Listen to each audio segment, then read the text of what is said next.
여러분 안녕하세요. 이계승입니다. 우리가 이제 거의 돼 가는 것 같다는 생각이 들어갑니다. 여러분 잘 아시는 것처럼 좌익 대통령이 3명 나왔는데 정상적으로 대통령이 된 사람은 한 사람도 없습니다. 여러분 잘 아시는 김대중 대통령은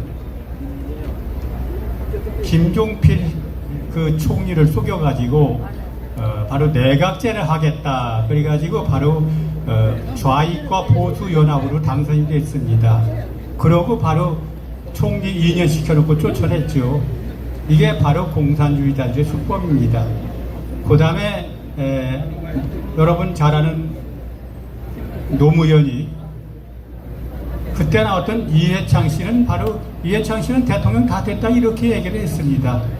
그런데 그 아들이 병풍 권력으로 바로 갑종을 맞았는데 을종이나 병종 맞았다고 거짓말을 했고 군대 안 갔다. 이게 김대엽이라는 사람을 내셔갖고 속여가지고 완전히 팔을 뒤집었습니다. 그러니까 바로 김대엽이가 바로 나중에 감옥 가서 2년 살고 나와서 죄송하다 내가 국민 앞에 잘못 사과를 했습니다. 이렇게 해서 바로 선거를 조작한 건 사실은 조작한 놈들은 삼족을 멸해야 됩니다. 민주주의의 파괴범이에요. 민주주의의 파괴범.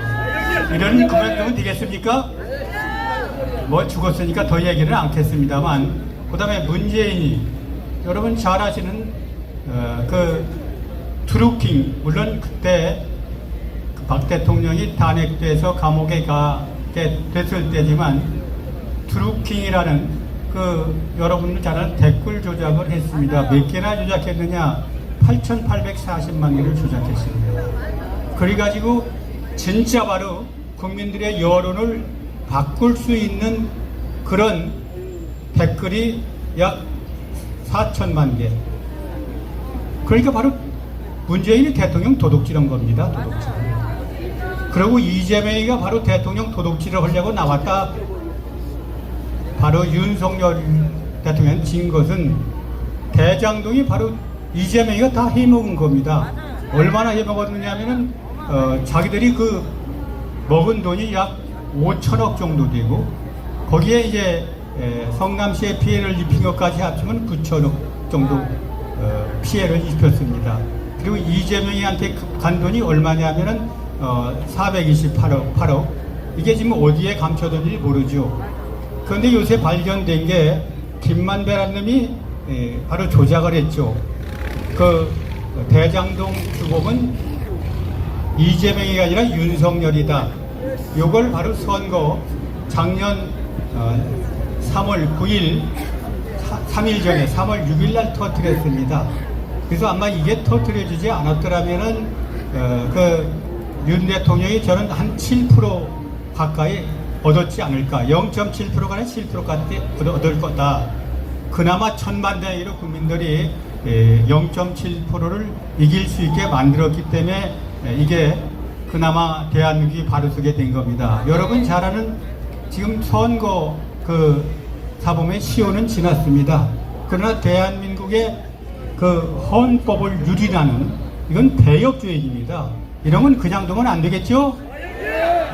한번 외치겠습니다. 이재명을 끌어서 처단하자! 처단하자! 처단하자!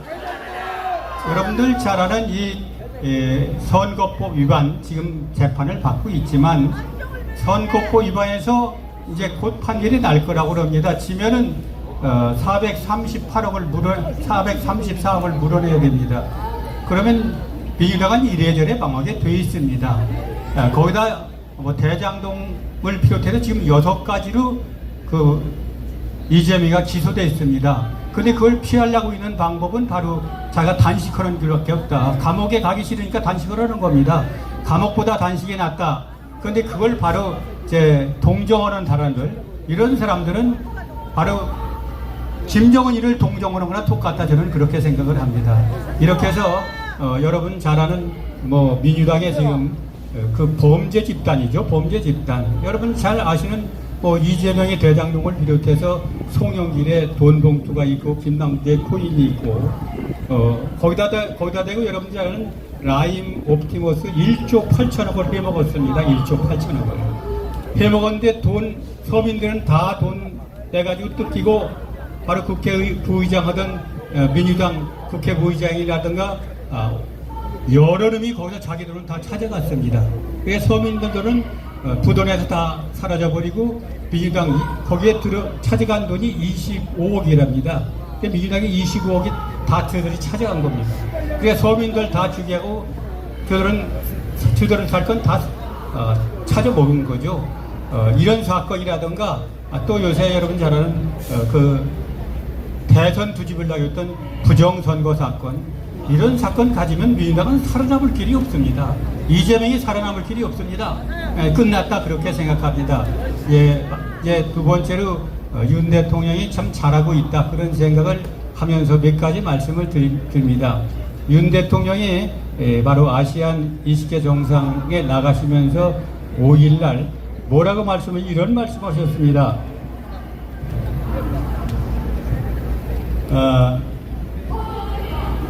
그 반국가 행위에 대해서는 누구를 막론하고 바로 단호하게 대응하라, 이렇게 비서진들에게 지시하고 갔습니다.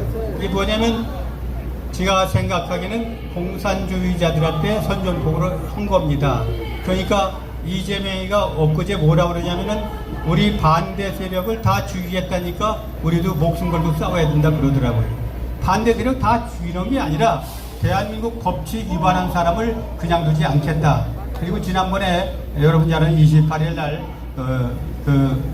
연찬회에서 말씀했죠. 대통령한테 여기 당신들 그대로 와 있는 게 아니다.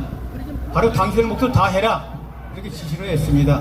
그래서 우리가 할 일은 윤 대통령이 힘을 갖고 밀고 나갈 수 있게 해드려야 된다. 그러면서 요새 윤 대통령이 얼마나 배짱이 좋냐 하면은 그 중국의 2인자가 왔습니다. 시진핑이 안 오고. 그런데 그분한테 뭐라고 얘기했느냐 하면 이런 얘기를 했다. 북한 핵 좌시하지 않겠다. 중국도 동참해라. 이거 무서운 얘기입니다. 2인자 앞에서 이렇게 얘기를 했습니다. 그러니까 알았다고 그랬습니다. 알았다고. 또 뭐라고 그랬느냐? 이 양반 이게 굉장히 중요한 얘기 같은데 우리는 한중일 이렇게 얘기합니다. 윤 대통령 한일 중 대표담을 정상회담을 하자, 이렇게 건의를 했습니다. 이게 바로 세상을 이분의 그 뚝심이라든가 정신력이라든가 의지가 이 정도면 바로 이길 사람이 없지 않을까. 다시 두르면은 회의를 마치고 10일 날인가 두르시는데 두르면 아마 밀어붙이지 않을까 그런 생각입니다. 지난번에도 말씀드렸지만 30% 지지율 갖고 국민들이 반대하는 후쿠시마 오염수가 문제가 있는데 일본 수상과 만나서 한일 연합체를 만들었다는 것은 이것은 아무나 할 수 있는 일이 아닙니다. 그 한미일 연합체가 되니까 그 힘을 바탕으로 지금 동남아에 가서 힘을 발휘합니다. 인도네시아 가서 우리가 뭐든지 해주겠다. 그러면 거기 수도를 옮기는데 40조가 들어간답니다. 여기에 한국을 동참시키겠다. 이렇게 확약을 받았습니다. 또 그런가 하면은 지금 제 국방부에서 폴란드에 가서 43조 국방장비에 대한 협의가 지금 진행되고 있다고 합니다. 이런 것이 다 타결이 되고 또 우크라이나에 2,000조의 우리 바로 건설 사업에 대한민국이 들어가면 내일부터 경제는 확 달라질 거다, 이렇게 생각합니다. 그래서 우리는 윤 대통령만 강력하게 밀고 힘이 돼줘야 된다. 저 떨거들이 뒤에 와서 저러고 있는데 이제 한풀 꺾여서 여러분들 잘 아는 저속에는 섞여 있지만 아무리 외쳐봐야 3,000명, 5,000명밖에 안 나옵니다. 이거 가지고는 힘이 되지 않죠. 우리 전병호사 100만 모이는데 저거 되겠습니까? 여기서 지난번에 5,000명을 가고 떠들다 내려가다 보니까 막 우리 유튜버들이 마이크 대고 이재명 퇴진 외치니까 뒤에 앉았던 사람들이 이쪽 말이 안 들리니까 이렇게보다 다 떠나더라고요. 뒤에 떠나더라고요. 이제 밀리기 시작했습니다. 이런 때 밀어붙여야 우리가 이길 수 있다. 저는 그렇게 생각합니다. 우리는 윤 대통령을 잘 뽑아서 정말 제2의 한강을 빚을 수 있고 G2로 가는 지름길을 만들었다. 저는 그렇게 생각합니다. 그렇지 않습니까? 한번 만세 외치고 끝나겠습니다. 윤 대통령 만세! 만세! 전건 목사 만세! 만세! 태기시대 만세! 만세! 감사합니다.